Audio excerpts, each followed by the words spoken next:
السلام علیکم ورحمۃ اللہ وبرکاتہ۔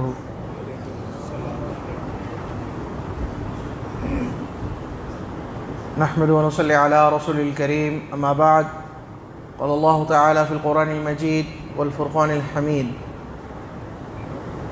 بسم اللہ الرحمن الرحیم، انا اعطیناک الکوثر فصلی لربک وانحر ان شانئک هو الابتر۔ محترم مصلیان اکرام، نوجوان دوستوں اور ساتھیوں، میں نے ابھی جو سورہ تلاوت کی ہے، یہ سورہ ہم میں سے اکثر کو یاد ہوگی، اکثر کو کیا سبھی کو یاد ہوگی، اور ہم اپنے نوافل میں اور سنتوں میں اس کو پڑھتے بھی ہوں گے۔ اس کا ترجمہ بھی کئیوں کو یاد ہوگا۔ تو اس کا جو آخری والا ترجمہ ہے، آخری آیت کا ترجمہ ہے، میں اس پر آپ کے سامنے کچھ گفتگو رکھنا چاہ رہا ہوں کہ اللہ تعالیٰ نے کہا کہ تمہارا دشمن ہی جڑ کٹا ہے، ان شانئک هو الابتر، کہ تمہارا دشمن ہی جڑ کٹا ہے۔ اس کے پیچھے کا پس منظر یہ ہے کہ اللہ کے رسول صلی اللہ علیہ وسلم کی جو اولادیں تھیں، لڑکے جو تھے وہ تمام کے تمام بچپن میں ہی کیا ہو گئے، فوت پا گئے، اور کوئی بچہ اللہ کے رسول کا لڑکا جو ہے وہ بڑا نہیں ہوا۔ اللہ کے رسول کی بچیاں بڑی ہوئی، تو کفار مکہ اللہ کے رسول کو اس بات کا طعنہ دیا کرتے تھے کہ تمہاری نسل تو آگے ہی نہیں بڑھے گی، تم تو جو ہے جڑ کٹے ہو، مطلب تمہاری نسل یہیں پر ختم ہو جائے گی، اب اس کے بعد تمہارا کوئی آگے نام لینے والا، تمہاری کوئی اولاد ہی نہیں ہے لڑکوں میں، کیونکہ خاندان لڑکے سے چلتا ہے، یہ تصور تھا۔ تو اللہ تعالیٰ نے اللہ کے رسول کو تسلی دینے کے لیے جو ہے یہ آیت نازل فرمائی، ان شانئک هو الابتر، کہ تمہارا دشمن اصل میں جڑ کٹا ہے۔ اللہ تعالیٰ جو ہے تمہارے نام کو کیا کرے گا، بلند کرے گا، اور رہتی دنیا تک کے قیامت تک کہ اللہ تعالیٰ جو ہے تمہارے نام کو کیا کرے گا، اونچا رکھے گا، اور جو آج تمہارے دشمن ہیں اللہ ان کے ناموں کو ختم کر دے گا، یہ ختم ہو جائیں گے۔ تو ایسے بہت سارے لوگ ہیں، گنے چنے لوگوں کو ہم جانتے ہیں نا، ابو لہب کو، ابو جہل کو، ہے نا، ایسے بہت سارے، ابو جہل اور ابو لہب جیسے کئی سارے تھے جنہوں نے اللہ کے رسول صلی اللہ علیہ وسلم کو جو ہے وہ تکلیف پہنچائی، لیکن آج ہم میں سے کسی کو ان کا نام بھی نہیں معلوم ہوگا۔ ہاں، کتابوں میں ریفرنس کے لیے لکھا گیا ہوگا، لیکن وہ کتابیں جب اٹھا کے پڑھی جائے گی تب ان کے نام کیا کیے جائیں گے، پڑھے جائیں گے، لیکن عام زبانوں میں، عام لوگوں کی زبان پر ان کا نام موجود ہی نہیں ہے۔ تو اللہ کے رسول صلی اللہ علیہ وسلم کے ساتھ اللہ تعالیٰ نے یہ خیر کیا کہ رہتی دنیا تک کہ اللہ کے رسول کا نام جو ہے وہ اپنے نام کے ساتھ کنیکٹ کر دیا۔ اس کی سب سے بڑی مثال یہ کہ جب بھی اذان ہوتی ہے تو اذان میں اشہد ان لا الہ الا اللہ کے بعد کون سا جملہ کہا جاتا ہے، اشہد ان محمد رسول اللہ۔ یہاں تک کہ ہم اتحیات میں جب بیٹھتے ہیں، تحیات میں بیٹھتے ہیں، تشہد میں بیٹھتے ہیں، تو جو اتحیات پڑھتے ہیں اس اتحیات میں جو سلام ہے وہ سلام کس پر جاتا ہے، اللہ کے رسول صلی اللہ علیہ وسلم پر جاتا ہے۔ یعنی ہماری نماز اللہ کے رسول کے سلام کے بغیر مکمل نہیں ہو سکتی۔ اتحیات اگر کوئی نہیں پڑھے گا تو اس کی نماز ہوگی کیا، نہیں ہوگی نا۔ اذان میں اللہ کے رسول کا نام نہیں لیا جائے گا تو اذان ہوگی کیا، نہیں ہوگی۔ آپ اذان چھوڑیے، نماز چھوڑیے، کلمے میں اگر ہم کہیں محمد رسول اللہ نہیں کہے، خالی لا الہ الا اللہ کہہ دے، تو کیا کلمہ مکمل ہوگا کیا، نہیں ہوگا نا۔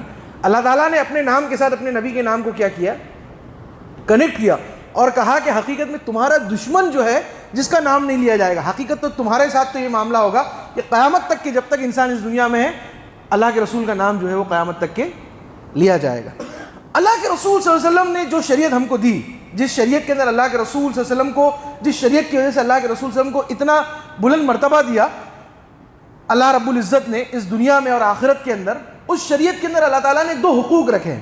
میں نے اپنی گفتگو اس سے پہلے آپ کے سامنے یہ بات رکھی تھی کہ اللہ تعالیٰ نے اس شریعت کے اندر، شریعت محمدیہ کے اندر دو حقوق ہم پر رکھے، ایک اللہ کا حق اور ایک بندے کا حق۔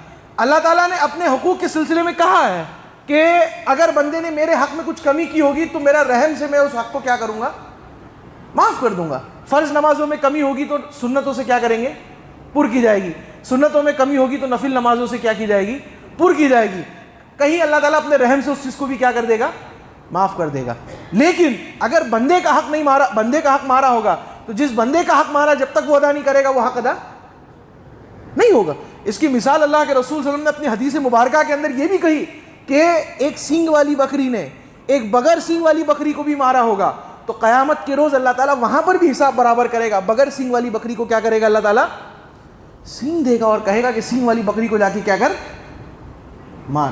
یعنی حقوق العباد کے معاملے میں اللہ اپنے حق کے علاوہ دوسروں کے حق کے معاملے میں اللہ تعالیٰ نے یہ اصول رکھا ہے، یہ پرنسپل رکھا ہے کہ جس کا حق مارا گیا جب تک کہ وہ حق معاف نہیں کر دے اللہ رب العزت بھی آپ کے اس کی طرف سے معافی آپ کو نہیں دے سکتا. اسی ضمن میں نے یہ بات آگے آپ سے کہی تھی کہ اللہ تعالیٰ نے اس دنیا میں حقوق العباد میں سب سے بڑا حق کس کا ہے؟ اللہ کے رسول کا ہے. انسانوں میں سب سے بڑا حق اگر کسی کا ہے تو وہ کس کا ہے؟ محمد رسول اللہ صلی اللہ علیہ وسلم کا ہے. حضرت عمر رضی اللہ عنہ کی وہ حدیث جس میں حضرت عمر اللہ کے رسول کے پاس بیٹھے ہوئے تھے اور حضرت عمر نے اللہ کے رسول سے پوچھا، اللہ کے رسول نے حضرت عمر سے پوچھا، حضرت عمر نے نہیں، اللہ کے رسول صلی اللہ علیہ وسلم نے حضرت عمر سے پوچھا کہ عمر تم سب سے زیادہ محبت کس سے کرتے ہو؟ تو حضرت عمر نے کیا جواب دیا؟ اللہ کے رسول اپنی جان سے محبت کرتا ہوں، اس کے بعد میں آپ سے سب سے زیادہ محبت کرتا ہوں. تو اللہ کے رسول صلی اللہ علیہ وسلم نے کیا جواب دیا کہ عمر تمہارا ایمان مکمل نہیں ہوا. حضرت عمر رضی اللہ تعالیٰ نے یہ بات سن کر خاموش ہو گئے، تھوڑی دیر کے لیے ٹھہر گئے. پھر اس کے بعد کیا کہا؟ اللہ کے رسول صلی اللہ علیہ وسلم اب میں اپنی جان سے بھی زیادہ آپ سے محبت کرتا ہوں. اللہ کے رسول صلی اللہ علیہ وسلم مسکرائے اور اللہ کے رسول صلی اللہ علیہ وسلم نے کیا کہا حضرت عمر رضی اللہ تعالیٰ عنہ سے؟ عمر اب تمہارا ایمان کیا ہوا ہے؟ مکمل ہوا. تو اگر انسانوں میں سب سے پہلا حق مجھ پر اور آپ پر کسی کا ہے تو وہ اللہ کے رسول صلی اللہ علیہ وسلم کی ذات کا ہے. ہماری جان، ہمارا مال، ہماری عزت سب کچھ قربان کس پر؟ نبی کریم صلی اللہ علیہ وسلم پر. یہ ہمارے ایمان کا تقاضا ہے، نیسیسری ہے، کنڈیشن ہے. اگر ہمارا ایمان اس لیول کا نہیں ہے، میں یہ کہوں کہ نہیں میری عزت پہلے، میرا مال پہلے، میں پہلے اس کے بعد اللہ کے رسول، تو ایمان مکمل نہیں ہے. یہ میں آپ کو گارنٹی کے ساتھ کہہ رہا ہوں، یہ کوئی فتویٰ نہیں دے رہا، یہ اللہ کے رسول صلی اللہ علیہ وسلم نے کہا. تو سب سے پہلا حق کس کا ہے؟ نبی کائنات محمد رسول اللہ صلی اللہ علیہ وسلم کا. اس کے بعد دوسرے نمبر پر حق کس کا ہے؟ والدین کا حق ہے. کس کا حق ہے؟ اللہ کے رسول صلی اللہ علیہ وسلم نے کہا کہ کس کا حق ہے؟ والدین کا حق ہے. والدین میں بھی اللہ کے رسول صلی اللہ علیہ وسلم نے کیٹیگرائز کی. کیا کہا کہ سب سے زیادہ حق کس کا ہے؟ ماں کا ہے. وہ حدیث ہے نا ہمارے سامنے، میں نے اس سے پہلے والدین کے حقوق پر آپ کے سامنے جو بیان کیا اس میں تفصیلاً یہ بات بیان کی تھی کہ اللہ کے رسول صلی اللہ علیہ وسلم نے صحابی رسول نے پوچھا اللہ کے رسول صلی اللہ علیہ وسلم سے کس کا حق؟ تو اللہ کے رسول نے کہا کس کا حق؟ ماں کا. پھر صحابی رسول نے پوچھا کس کا حق؟ اللہ کے رسول نے کہا ماں کا. پھر صحابی رسول نے پوچھا کس کا حق؟ اللہ کے رسول نے کہا ماں کا. پھر صحابی رسول نے چوتھی مرتبہ پوچھا اللہ کے رسول کس کا حق؟ تب اللہ کے رسول نے کہا کس کا حق؟ والد کا حق. یعنی 3 مرتبہ والد کی جگہ والدہ کا کہا، چوتھی مرتبہ کس کا نام آیا؟ والد کا نام آیا. اللہ کے رسول صلی اللہ علیہ وسلم جس شریعت کو لے کر آئے ہیں اس شریعت کے اندر اللہ کے رسول صلی اللہ علیہ وسلم نے ہم کو گائیڈ کیا کہ بندوں میں بھی حق کس کے ہے. تو اللہ کے رسول نے کہا کہ ماں کا حق ہے، ماں کا حق ادا کرو. اس کے بعد کس کا حق ہے؟ باپ کا ہے، اس کا حق ادا کرو. میں نے اس ضمن میں آپ کے سامنے وہ حدیث بھی پیش کی تھی والدین کے حق کے سلسلے میں، بطور یاد دہانی کہہ رہا ہوں. آگے جس عنوان پہ میں آنے والا ہوں اس عنوان کے لیے یہ ساری باتیں تمہیدی طور پر آپ کے سامنے کہہ رہا ہوں. میں نے وہ حدیث بھی پیش کی تھی آپ کے سامنے جس میں اللہ کے رسول صلی اللہ علیہ وسلم کے سامنے ایک بوڑھا شخص آیا، ایک جوان آیا اور اس نے اللہ کے رسول صلی اللہ علیہ وسلم سے شکایت کی اپنے والد کی. تو اللہ کے رسول نے کہا کہ اپنے باپ کو بلاؤ. تو وہ شخص، وہ جوان اللہ کے رسول کے پاس ہی تھا. والد کو بلانے کے لیے کوئی دوسرے صحابی گئے تو وہ صحابی، وہ جو بوڑھے والد تھے، وہ جب رستے میں آ رہے تھے تو اپنی زبان میں کیا کہہ رہے تھے؟ کچھ اشعار انہوں نے پڑھے تھے، کچھ اشعار انہوں نے پڑھے تھے. اللہ کے رسول سے جب ان کو پتہ چلا کہ اللہ کے رسول نے مجھے کیا کیا ہے؟ بلایا ہے، تو اپنے گھر سے نکل کے آنے تک کے، اللہ کے رسول کے پاس آنے تک کے کچھ اشعار انہوں نے پڑھے. اب وہ شخص مسجد نبی میں داخل ہوئے. کون؟ وہ شخص مسجد نبی میں، باپ، اس نوجوان کے والد جب مسجد میں داخل ہوئے تو اللہ کے رسول صلی اللہ علیہ وسلم پر وحی نازل ہوئی. حضرت جبرائیل آئے اللہ کے رسول کے پاس اور حضرت جبرائیل نے کہا کہ اللہ تعالیٰ آپ کو اس بات کا حکم دے رہا ہے. نبی کریم صلی اللہ علیہ وسلم سے کہا حضرت جبرائیل نے اللہ کے رسول سے کہا، کیا کہا؟ کہ آپ پہلے اس بوڑھے شخص سے پوچھئے کہ اس نے کیا اشعار پڑھے، اس نے منہ میں کیا بڑبڑایا، زور سے نہیں بولا، کیا کیا منہ میں، کیا بڑبڑایا، کیا اشعار پڑھے، آپ پہلے اس سے وہ پوچھئے گفتگو کی شروعات میں. جب وہ شخص اللہ کے رسول کے سامنے آ کے بیٹھ گئے، وہ بوڑھا شخص، تو اللہ کے رسول نے کہا کہ گفتگو شروع کرنے سے پہلے تم نے وہ جو شعر پڑھے تھے وہ پڑھ کے سناؤ مجھے. اب چونکہ وہ والد حدیث میں آتا ہے کہ وہ منڈی کیا کیے ہوئے تھے. ابھی میں آپ کی شکایت کر دوں آپ کے کسی بڑے کے سامنے تو آپ کیسے جائیں گے, یا میں کیسے جاؤں گا؟ سر جھکا کے جاؤں گا نا, کیونکہ مجھے معلوم ہے ابھی ڈانٹ پڑنے والی ہے, 2 باتیں سننے کو ملے گی, ہے نا. تو اب منڈی جھکا کے جائیں گے. تو وہ شخص بھی منڈی جھکا کر آئے تھے, لیکن جب اللہ کے رسول نے کہا کہ وہ شعر سناؤ پہلے, تو انہوں نے فوراً اپنی منڈی کیا کی, اٹھائی اور کہا کہ اللہ کے رسول آپ کو کیسے پتا چلا؟ انہوں نے اللہ کے رسول سے سوال کیا, اللہ کے رسول آپ کو کیسے پتا چلا کہ میں نے گھر سے نکلتے ہوئے منہ میں کیا بڑبڑایا؟ اللہ کے رسول نے کہا کہ نہیں, اللہ تعالیٰ نے مجھ سے کہا ہے, تم کہو تم نے کیا کہا. وہ بوڑھے شخص کے آنسو گرائے اور پھر اس نے وہ شعر پڑھا. وہ شعر بھی میں نے اپنا خطبہ جمعہ میں آپ کے سامنے پیش کیا تھا, اس کا ترجمہ میں نے آپ کے سامنے پیش کیا تھا. ابھی بتا رہے یاد دہانی وہ پیش کرتا ہوں. اس نے یہی کہا تھا کہ اللہ کے رسول میں نے یہ کہا کہ میری ہڈیاں کیا ہو گئی ہے, بوڑھی ہو گئی ہے. میرا جب بچہ پیدا ہوا تو میں نے اپنا مال اپنے بچے پہ لٹا دیا, میری طاقت میں نے اپنے بچے پہ لٹا دی, میں نے اس کو پرورش کی, اس کی ہڈیاں مضبوط ہو گئی. آج وہ بھاگم دوڑ کی عمر پہ پہنچ گیا ہے اور مجھے کہتا ہے کہ میں اس کے مال کو کیا کرتا ہوں. جب میرے پاس مال تھا, جب وہ کمزور تھا تو میں نے مال خرچ کر دیا. جب میری ہڈیاں مضبوط تھی, اس کی ہڈیاں کمزور تھی, تو میں نے اپنی مضبوط ہڈیوں سے اس کو گود میں کیا کیا, اٹھایا. جب میرے پاس سمجھ تھی, اس کے پاس سمجھ نہیں تھی, میں نے اس کی حفاظت کی. آج جب وہ سمجھدار ہو گیا ہے, جب آج اس کی ہڈیاں مضبوط ہو گئی ہے, آج جب اس کے پاس پیسہ آ گیا, تو وہ کہتا ہے کہ میں کیا ہوں, بیوقوف ہوں, میں اپنے بچے کا مال کھاتا ہوں. تو اللہ کے رسول صلی اللہ علیہ وسلم کی آنکھ سے بھی آنسو کیا ہو گئے, جاری ہو گئے, اور کہا کمبخت, اس لڑکے سے کہا کمبخت تو اور تیرا مال کس کا ہے, تیرے والد کا ہے نا. یہ اللہ کے رسول صلی اللہ علیہ وسلم نے کہا کہ اولاد کے اوپر والدین کا حق ہے کہ والد کے اور والدہ کا حق کیا کرے, وہ ادا کرے. ہماری گفتگو یہیں تک ہوئی تھی اس سے پہلے کے جمعے میں. اس کا دوسرا پہلو آپ کے سامنے بیان کرنا تھا, بیان نہیں کر پایا, وقت ختم ہو گیا تھا. تو بہت سارے ہمارے لوگوں نے بھی آ کے کہا کہ آپ اس کے دوسرے پہلو پر بھی گفتگو کیجیے. اس کا دوسرا پہلو کون سا ہے کہ جس طرح حقوق بچوں پر ہے والدین کے, ویسے والدین پر بھی کچھ حقوق ہے کہ کیا کریں, بچوں کا حق ادا کریں. اللہ کے رسول صلی اللہ علیہ وسلم نے دونوں کے حقوق رکھے ہیں. ماں باپ کے بھی حق ہے, تو ساتھ ہی ساتھ کس کے حق ہے, بچوں کے بھی حق ہے.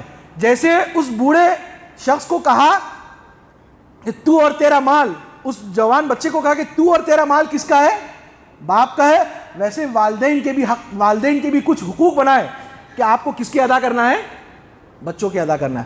لیکن ہم ان حقوق کو ادا نہیں کرتے. اکثر اس پر تو گفتگو ہو جاتی ہے کہ بچے حقوق ادا نہیں کرتے کر کے, ہے نا, لیکن اس پر گفتگو نہیں ہوتی ہے. میں آپ کے سامنے ایک حدیث, ایک واقعہ حضرت عمر بن خطاب رضی اللہ تعالیٰ عنہ کا پیش کروں گا. جیسے اللہ کے رسول کے سامنے یہ واقعہ پیش آیا کہ ایک لڑکا آیا اور اس نے شکایت کی کہ میرے والد میرے مال کو لے لیتے ہیں. تو اللہ کے رسول نے کہا کہ والد کو بلاؤ. ایسے ہی ایک واقعہ حضرت عمر بن خطاب رضی اللہ تعالیٰ عنہ کے ساتھ بھی ہوا. امیر المومنین تھے حضرت عمر بن خطاب, کیا تھے, امیر المومنین تھے. اللہ کے رسول کے بعد کا یہ واقعہ, امیر المومنین بن چکے تھے.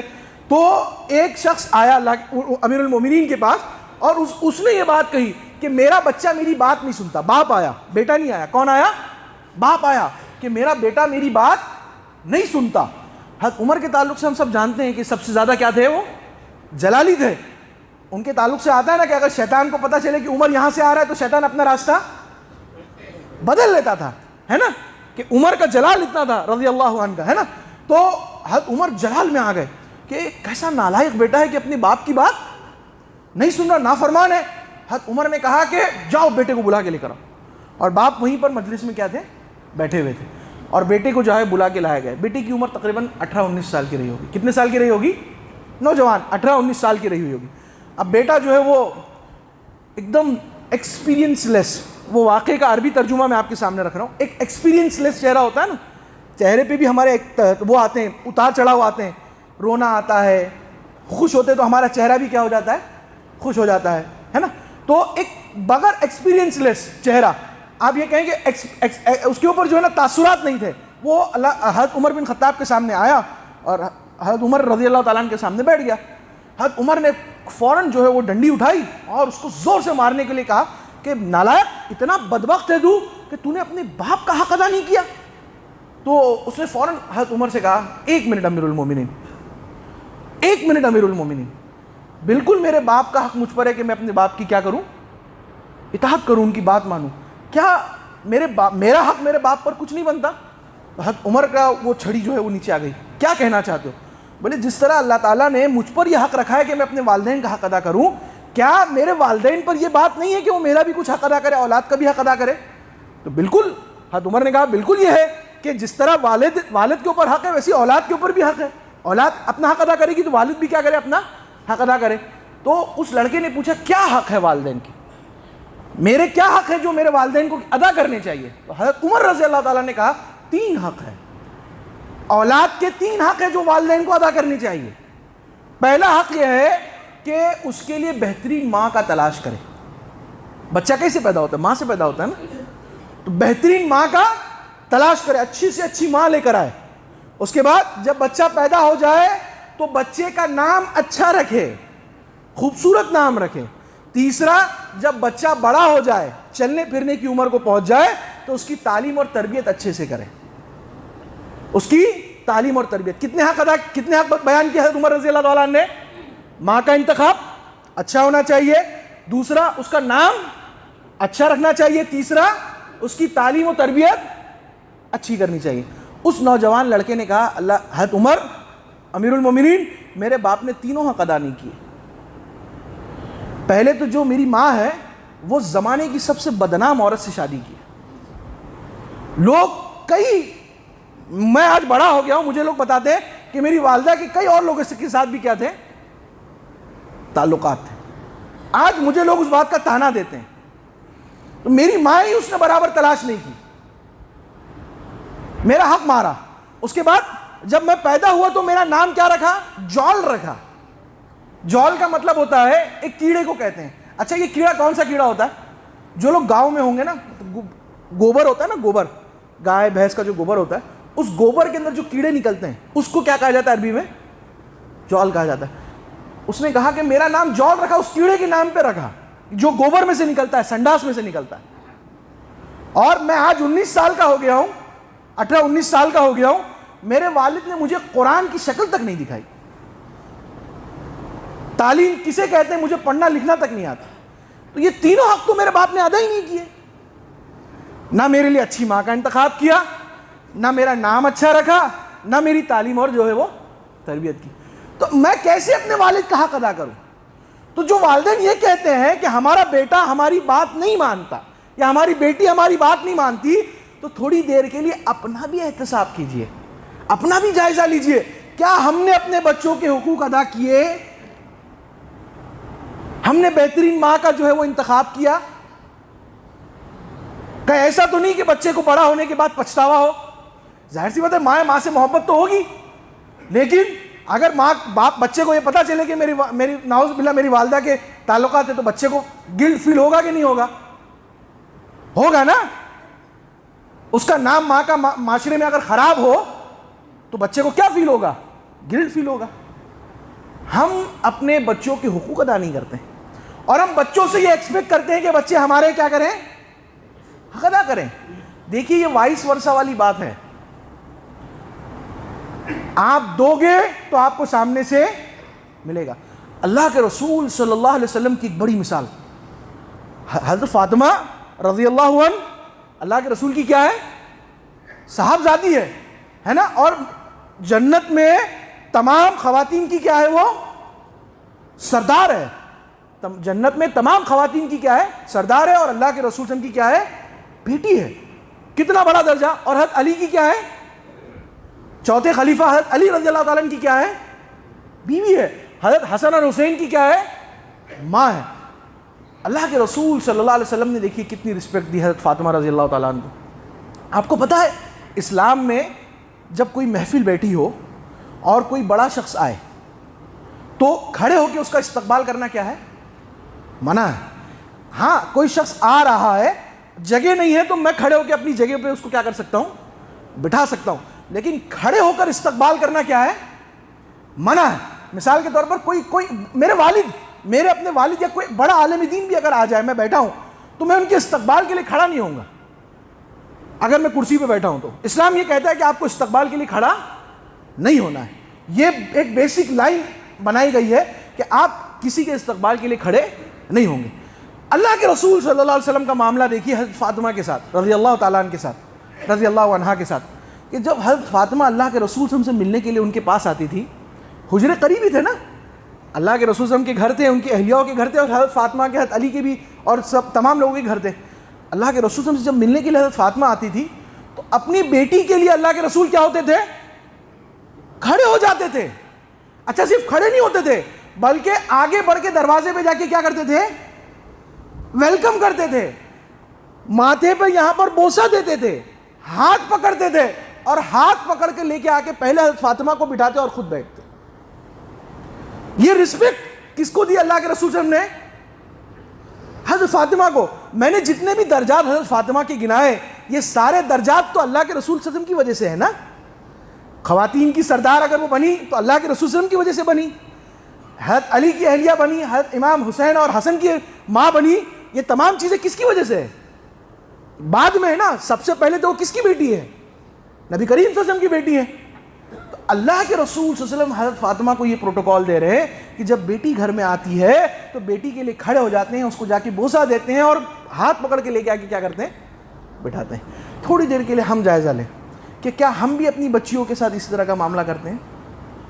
جن کی بچیاں بڑی ہو گئی ہیں، شادی ہو گئی، اور جن کی بچیاں ابھی چھوٹی ہے، یہ جائزہ لیں، کیا ہم بھی اسی طرح کا معاملہ کرتے ہیں؟ اتنی عزت، اتنی رسپیکٹ دیتے ہیں اپنی بچیوں کو؟ اپنے بچوں کو دیتے ہیں کیا؟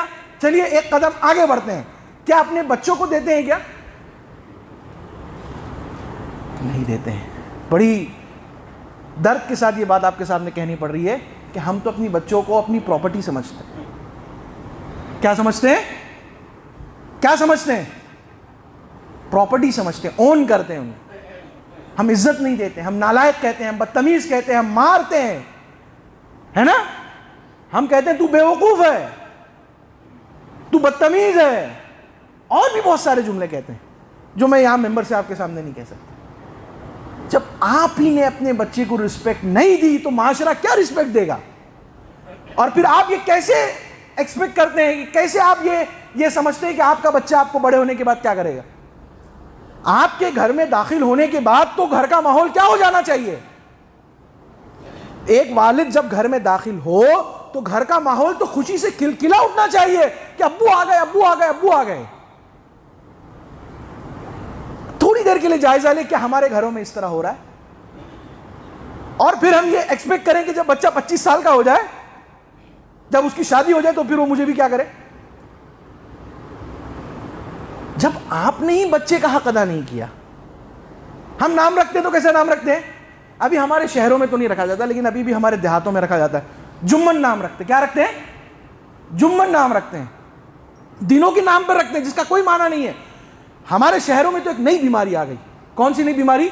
یہ جو پاکستانی سیریل دیکھ رہے ہیں نا، اور یہ جو پکچرز، یہ جو سیریلز اور یہ سیلیبریٹیز کے نام پہ نام رکھتے ہیں، ماں کے اور باپ کے نام کو ملا کے نام رکھتے ہیں، نیا نام ایجاد کرتے ہیں۔ ماں کا نام فاطمہ ہے، باپ کا نام جو ہے وہ کچھ دوسرا ہے، تو دونوں کے نام کو ملا کے کوئی تیسرا نام پیدا کرتے ہیں جس کا کوئی مطلب ہی نہیں ہے۔ آپ نے بچے کی پرسنالٹی کو کیا کر دیا؟ ڈیمیج کر دیا۔ آپ کو پتا ہے نام کے اثرات شخصیت پر ہوتے ہیں۔ اگر آپ نے ایک بہترین نام رکھا تو اس نام کا اثر آپ کے بچے کے اندر پیدا ہوگا۔ آپ نے عمر رکھا تو بچے کے اندر وہ عمر والے کیا ہوں گے؟ گھٹ جائیں گے۔ آپ نے علی رکھا تو وہ صفات، حضرت علی رضی اللہ عنہ کی صفات بھی کیا ہوگی؟ جب وہ بڑا ہوگا، حضرت علی کی سیرت پڑھے گا تو اسے گرو ہوگا کہ میرا نام بھی کیا ہے؟ علی ہے، میرا نام عمر ہے، میرا نام ایوب ہے، میرا نام ایکس ہے، جو بھی نام اگر آپ نے صحابہ کے نام پہ رکھے تھے۔ اور آپ نے ایسے جو نام ابھی میں کہنا بھی نہیں چاہتا، باپ اور باپ کے نام کو توڑ کر جو ہے ایک نام بناتے ہیں جس کا کوئی معنی نہیں نکلتا، آپ نے وہ بچے کا نام رکھ دیا جس کو پرناؤنس کرنا، بولنا بھی کیا ہوتا ہے؟ بڑا مشکل ہوتا ہے۔ تو بچے کی شخصیت کہاں سے بنے گی؟ بچے کی شخصیت کہاں سے بنے گی؟ اور پھر ہم اگر بچے سے یہ ایکسپیکٹ کریں گے کہ وہ مجھے رسپیکٹ دے تو وہ کہاں سے دے گا بھائی؟ جب آپ نے اس کی شخصیت ہی کو نہیں ابھارا، آپ نے اس کو رسپیکٹ ہی نہیں دی، تو آپ اس سے کیسے تصور کر سکتے ہیں؟ میں ایک واقعہ کوٹ کرتا ہوں انسانوں سے ہٹ کر، میں سائیکالوجی والے حساب سے آپ کے سامنے بات پیش کر رہا ہوں۔ ایک بڑے عالم دین نے اس واقعے کو کوٹ کیا اور کہا، انہوں نے یہ کہا کہ کہ انہوں نے اپنی آنکھ سے دیکھا ہے, انہوں نے اپنی آنکھ سے دیکھا ہے, کسی قصے کو بیان نہیں کر رہے. انہوں نے کہا کہ ان کا تعلق ایک بہت بڑے زمیندار خاندان سے ہے, ایک عالم دین ہے, ان کا تعلق بڑے زمیندار خاندان سے, مطلب بے شمار دولت, اس اپنے گاؤں کے سب سے بڑے زمیندار ہیں. وہ کہتے ہیں کہ ہمارے یہاں گھوڑا گاڑی پہ ہم چلتے تھے, پرانے زمانے کی بات ہے, ہم گھوڑا گاڑیوں پر جو ہے وہ ہم یہاں سے وہاں چلتے تھے. ہمارے والد کے پاس ایک گھوڑا تھا جو عربی نسل کا گھوڑا تھا, سفید گھوڑا تھا, ایک دم پورا ایک دم نیٹ اینڈ کلین, پورا اوپر سے نیچے تک کیا تھا, وہ سفید تھا, عربی نسل کا گھوڑا تھا. اس گھوڑے کی خاص بات یہ تھی کہ وہ گھوڑا جو ہے نا, اگر اس کو چابک مار دیا جائے تو وہ گھوڑا چلتا نہیں تھا. چابک مارنے کا مطلب کیا ہوتا ہے, گھوڑا آگے بڑھے.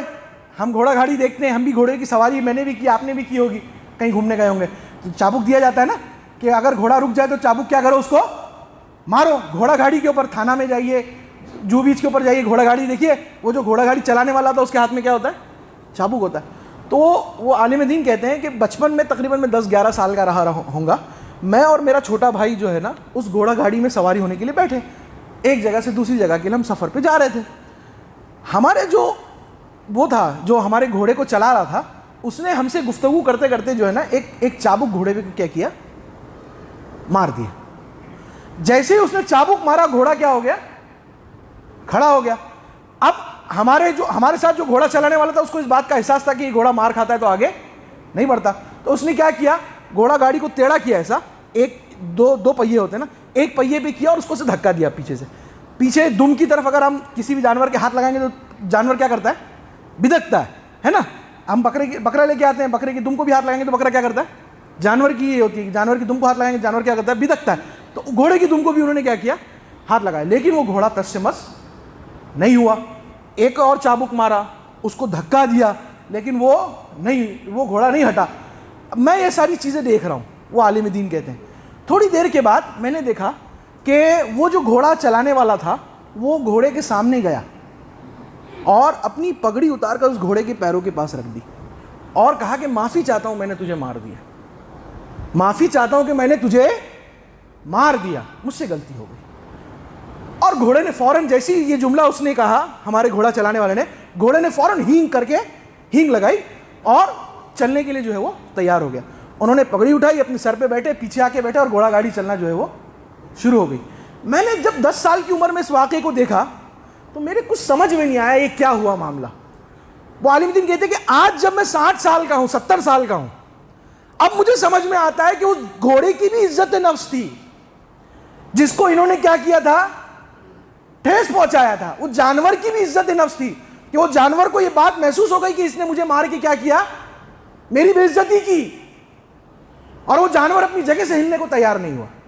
آپ سوچیے, جب جانور اپنی عزت نفس کا اتنا خیال رکھتا ہے تو انسان کا بچہ اپنی عزت نفس کا کتنا خیال رکھتا ہے. ہم بچوں کو جو مارتے ہیں, برا بھلا بولتے ہیں, یہ ساری چیزیں جا کے کہاں سٹور ہو رہی ہے, کہاں سٹور ہو رہی ہے, اور پھر وقت آتا ہے تو وہ ساری چیزیں کہاں سے نکلتی ہے, باہر نکلتی ہے. دیکھیے انسان کے 2 مائنڈ ہے سائیکالوجی والے حساب میں, ایک کانشیس مائنڈ ہے, ایک سب کانشیس مائنڈ ہے نا.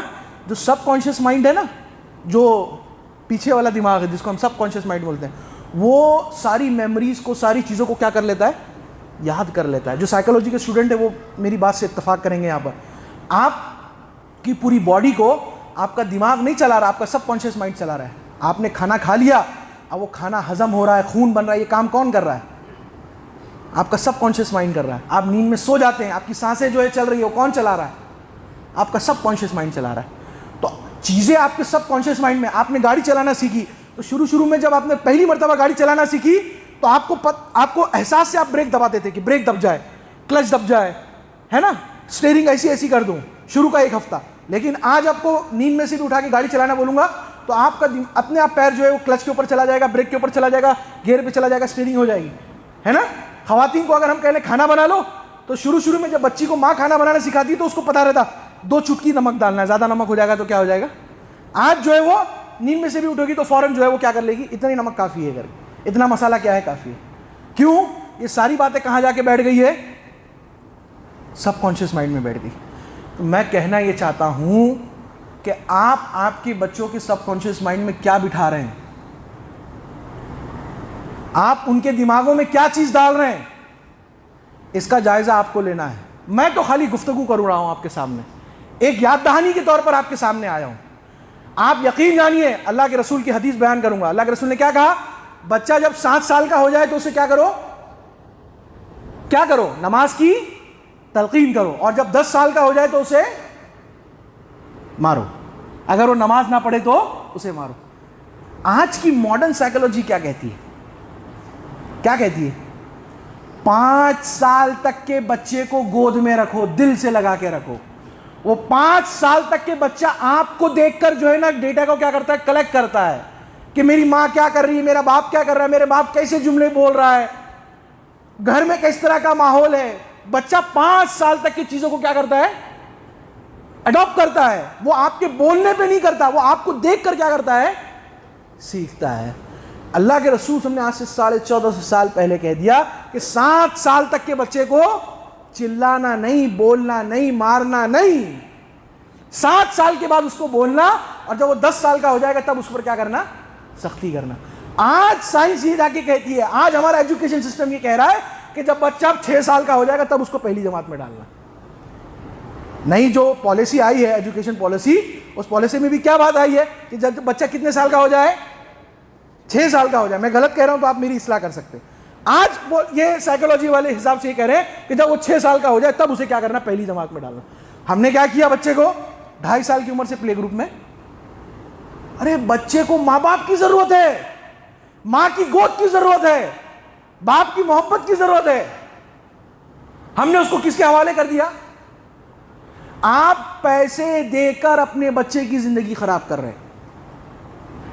یقین جانیے وہ جو پلے گروپ میں جا رہا ہے اس کی فیس ہے نا، پھوکٹ میں تو نہیں ہو رہا ہے نا، لیکن آپ وہ پیسے دے کر اپنی بچے کی زندگی کیا کر رہے ہیں؟ خراب کر رہے ہیں. ایجوکیشن سسٹم کو یہ بات سمجھ میں آ گئی، لیکن ہمارے والدین کو یہ بات سمجھ میں نہیں آتی. دیکھیے میں ایک بات یہ کہہ رہا ہوں کہ ایجوکیشن سسٹم آپ کے بچے کو تعلیم دے سکتا ہے، تربیت نہیں دے سکتا. تعلیم اور تربیت 2 الگ چیزیں ہیں. وہاں پر ABCD الف با تا ثا قرآن اور انگلش گرامر پڑھایا جائے گا. رسپیکٹ کرنا بڑوں کی، دادا دادی نانا نانی کی بات ماننا، کہنا ماننا، نماز پڑھنا، یہ سب کہاں سیکھے گا وہ؟ یہ سب کہاں سیکھے گا وہ؟ اپنے گھر میں سیکھے گا، آپ کو دیکھ کر، آپ کی بیوی کو دیکھ کر سیکھے گا. تو اگر آپ چاہتے ہیں کہ آپ کا مستقبل، میرا بڑھاپا اچھا جائے، تو آج آپ کو اس بات کا آپ کو یہ بات کرنی پڑے گی کہ آپ کو آپ کے بچوں کی کیا کرنی پڑے گی؟ تربیت کرنی پڑے گی. دیکھیں یہ ساری چیزیں کرنے کے بعد آخری چیز کیا ہے؟ دعا ہے. سارے کام کرنے کے بعد آخری چیز کیا ہے؟ دعا ہے کہ اللہ سے مدد مانگے کہ اللہ تعالیٰ میرے بچوں کو کیا کر دے؟ صحیح تعلیم و تربیت دے دے، اس کو صحیح پروان چڑھا دے. ہم سارے کام چھوڑ کر سب سے پہلی چیز کیا کرتے ہیں؟ المیہ ہے یہ. جو کام اللہ تعالیٰ نے مجھے اور آپ کو کرنے کے لیے کہا، اس کام کو چھوڑ کر ہم آخری کام کو پہلے کرتے ہیں. یعنی اللہ تو کر دے، میں نہیں کر سکتا. اللہ تعالیٰ نے کہا کہ بھائی بچے کو ٹائم دو، ہم بچے کو ٹائم نہیں دیتے. ایک آخری واقعہ سنا کر اپنی گفتگو ختم کروں گا، وقت بھی ہو چکا ہے. ایک ٹیچر تھی، وہ پیپر چیک کر رہی تھی، اور پیپر چیک کرتے کرتے انہوں نے رونا سٹارٹ کر دیا. اب ان کے والد بھی، اس ٹیچر کے شوہر بھی تھے گھر میں.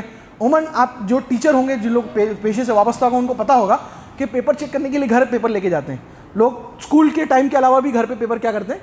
چیک کرتے ہیں. تو شوہر بھی قریب بیٹھے ہوئے تھے، تو فوراً اس ٹیچر نے وہ پیپر شوہر کو دے دیا. اس میں ایک ایسے لکھا ہوا تھا، ایک سوال تھا کہ آپ کیا بننا چاہتے ہو؟ تو بچے نے لکھا تھا کہ میں اسمارٹ فون بننا چاہتا ہوں.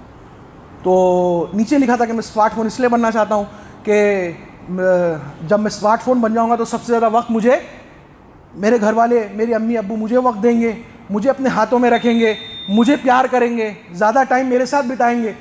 میں اسمارٹ فون بننا چاہتا ہوں. تو شوہر نے کہا کہ اس میں رونے کی کیا بات ہے، کسی کا بچہ ہوگا. تو اس خاتون نے روتے ہوئے یہ کہا کہ یہ ہمارے بچے کا ایسے ہے. وہ ٹیچر نے روتے ہوئے کہا کہ یہ ایسے جس بچے نے لکھا ہے یہ کوئی دوسرا بچہ نہیں ہے، یہ بچہ کس کا ہے؟ میرا اور آپ کا بچہ ہے. اس کے تاثرات یہ ہے کہ وہ کیا بننا چاہتا ہے؟ کیا بننا چاہتا ہے؟ کیوں؟ تاکہ زیادہ ٹائم ماں باپ مجھے دیں گے، مجھے پیار کریں گے، مجھے سنیں گے. میرے بابا مجھے ٹائم ہی نہیں دیتے. تو کیا آج ایسا ہے اگر ایسا ہے تو یہ الارمنگ سچویشن ہے. میں آپ لوگوں سے یہاں جو نوجوان والدین بیٹھے ہوئے ہیں ان سے اپیل کرتا ہوں, اللہ کے واسطے, اللہ کے واسطے, اللہ کے واسطے, آپ جو ہے وہ اس موبائل کو اپنے بچوں سے بڑھ کر مت وقت دیجیے. اصل سرمایہ یہ بچے ہیں. اللہ کے رسول صلی اللہ علیہ وسلم کی کوئی اولاد نہیں تھی نا لڑکوں کے اندر, لیکن پوتے تو تھے. حضرت فاطمہ کے بیٹے تھے حضرت حسن اور حسین. اللہ کے رسول صلی اللہ علیہ وسلم کیا کرتے تھے؟ اللہ کے رسول, حدیث میں آتا ہے اللہ کے رسول صلی اللہ علیہ وسلم چت لیٹ جاتے تھے. چت لیٹنا منع ہے, آپ کو معلوم ہے پیٹ کے بل لیٹنا کیا ہے؟ منع ہے. اللہ کے رسول صلی اللہ علیہ وسلم چت لیٹ جایا کرتے تھے اور حسن اور حسین سے کہتے تھے میری پیٹھ پہ آ کے کیا کرو؟ بیٹھ جاؤ. حضرت حسن اور حسین اللہ کے رسول کی پیٹھ پر آ کے بیٹھ جاتے, اور جب اللہ کے رسول کی پیٹھ پہ بیٹھ جاتے تو اللہ کے رسول ایسا گھوڑا بن جاتے اور ایسی سواری کرتے پورے روم کا. جو اللہ کے رسول صلی اللہ علیہ وسلم کا حجرہ تھا اس پورے حجرے کی کیا کرتے؟ چکر لگاتے اور پوچھتے سواری کیسی ہے, سواری کیسی ہے؟ تو حضرت حسن اوپر سے جواب دیتے بڑی بہترین سواری ہے. یہ سب حدیث کے الفاظ بیان کر رہا ہوں, قصے کہانی نہیں بیان کر رہا ہوں. کون یہ, وہ کون سی شخصیت کا واقعہ بیان کر رہا ہوں میں آپ کے سامنے؟ نبی کریم صلی اللہ علیہ وسلم کا واقعہ بیان کر رہا ہوں کہ وہ اپنی پیٹھ پر امام حسن اور حسین کو کیا کرتے ہیں؟ بٹھا کے چکری لگاتے, امام حسن اور حسین کو بوسہ دیتے. میں ایک بات, نازک بات آپ کے سامنے کہہ دیتا ہوں, ایک اور نازک بات, شاید کچھ لوگوں کو ہضم نہ ہو. امام حسن اور حسین رضی اللہ عنہ نماز کی حالت میں اللہ کے رسول صلی اللہ علیہ وسلم کی پیٹھ پہ چڑھ جاتے, اللہ کے رسول صلی اللہ علیہ وسلم سجدہ لمبا کر دیتے. یہ فرض نماز کی بات کر رہا ہوں, سنت کی بات نہیں کر رہا ہوں. چھوٹے بچے اللہ کے رسول کی پیٹھ پہ چڑھ جاتے ہیں. صحابی رسول کا واقعہ ہے. صحابی رسول کہتے ہیں کہ ہم نے دیکھا کہ سجدے میں گئے, اللہ کے رسول صلی اللہ علیہ وسلم اٹھ ہی نہیں رہے. 10 منٹ ہو گیا, 15 منٹ ہو گیا, اٹھ ہی نہیں رہے. میں نے جھپکے سے اپنی گردن کیا کی, اٹھا کے دیکھی کہ کیا ماجرا ہے, کہیں کوئی حادثہ تو اللہ کے رسول کے ساتھ پیش نہیں آ گیا. تو دیکھا کہ امام حسین اللہ کے رسول کی پیٹھ پر کیا ہے؟ سوار ہے گھوڑا بن کے. اللہ کے رسول اٹھ ہی نہیں رہے. اور جب امام حسین کا پیٹ بھر گیا, دل بھر گیا سواری کر کر, جب وہ نیچے اترے تب اللہ کے رسول صلی اللہ علیہ وسلم نے کیا کیا؟ سجدے سے اٹھے اور سلام پھیرا اور کہا کہ میرا یہ بچہ مجھے گھوڑا سمجھ کر مجھ پہ کیا کیا ہوا تھا؟ بیٹھا ہوا تھا. تو میں نے مناسب نہیں سمجھا کہ میں اس کے گھوڑے کو کیا کر دوں؟ ہٹا دوں. آپ سوچئے فرض نماز میں اللہ کے رسول کی گود میں, اللہ کے رسول کے پیٹھ پر وہ سوار ہو گئے, اللہ کے رسول نے سجدے کو کیا کر دیا؟ لمبا کر. ہمارے والدین بچے کو مسجد میں نہیں لے کے آتے, لاتے ہیں بچے کو. اگر بچوں کو مسجد میں لے کر آتے ہیں, بچے مستی کرتے تو ہم کیا کرتے ہیں؟ بچوں کو بھاگ جاؤ, پہلے مالے پہ چلے جاؤ. دیکھیے برتن جب خالی ہوگا, 3-4 برتن جمع ہوں گے, اور آپ جب برتنوں کو سمیٹو گے تو برتن کیا ہوں گے؟ بجیں گے. جب 3-4 بچے آئیں گے تو مستی کریں گے. لیکن یقین جانیے والد اگر بچے کا ہاتھ پکڑ کر, چھوٹی بچی کا ہاتھ پکڑ کر مسجد لے کر آئے گا, کل کو آج آپ مسجد لے کر آؤ گے 5 سال کی عمر تک کے, 7 سال کی عمر تک کے, کل کو جب وہ 20 سال کا ہو جائے گا اس کے دماغ میں رہے گا کہ مجھے مسجد میں کیا کرنا ہے, کیونکہ ساری چیزیں کہاں فیڈ ہو رہی ہے؟ سب کانشیس مائنڈ میں. تو میں آپ لوگوں سے یہ اپیل کرتا ہوں, اللہ کے واسطے, اللہ کے واسطے اپنے بچوں کے حقوق کیا کیجئے؟ ادا کیجئے. اگر ہم یہ چاہتے ہیں کہ بچہ میرا حق ادا کرے. اللہ کے رسول صلی اللہ علیہ وسلم کی بے شمار احادیث ہے. وقت ختم ہو گیا, انشاءاللہ پھر ابھی کسی اور موقع پر اگر وقت ملے گا تو احادیث میں آپ کے سامنے رکھوں گا کہ اللہ کے رسول صلی اللہ علیہ وسلم نے اولاد کی تربیت میں کتنا جو ہے وہ فوکس کیا. آخر میں اللہ رب العالمین سے دعا ہے کہ اللہ رب العالمین ہمیں اپنے بچوں کے حقوق ادا کرنے کی توفیق عطا فرما. ہمیں اپنے بچوں کے حقوق ادا کرنے کی توفیق عطا فرما. ہمیں اپنے بچوں کے حقوق ادا کرنے کی توفیق عطا فرما. ان کی صحیح تعلیم و تربیت کرنے کی توفیق عطا فرما. جن لوگوں کی شادیاں نہیں ہوئی ہیں میں ان سے درخواست کرتا ہوں کہ آپ پہلا حق ادا کیجئے بچے کا, کہ صحیح اچھی ماں اس کے لیے کیا کیجئے؟ تلاش کیجئے. جن کے بچے ہو گئے ہیں ان کے صحیح نام رکھیے اور ان کی تعلیم و تربیت کے اوپر جو ہے وہ فوکس کیجئے. آمین. وآخر الدعوانا الحمدللہ رب العالمین.